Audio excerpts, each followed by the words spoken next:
জাম নিবে গো বাবা শ্রীরাম আমার কাছে নাই গো বাবু কাছায়াম আমার কাছে আছে শুধু পাকায়াম জাম নিবে গো বাসিরা জাম আমার কাছে আছে বাবু কাঁচা জাম আমার কাছে আছে শুধু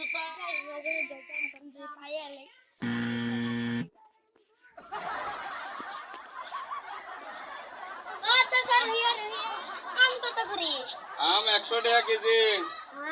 100 টাকা কেজি 20 টাকা কমাও না এবার ভাই নে এবার ভাই নে 80 টাকা না না না না না 100 টাকা কেজি না তিনটে আমি এদাই তিনটে 3 কেজি এরা করে আম 100 টাকা দাম কত করে দাম 200 টাকা কেজি এলে 100 হলো 200 হ্যাঁ হ্যাঁ 200 টাকা কেজি লাগবে দাম তুমি খাও হ্যাঁ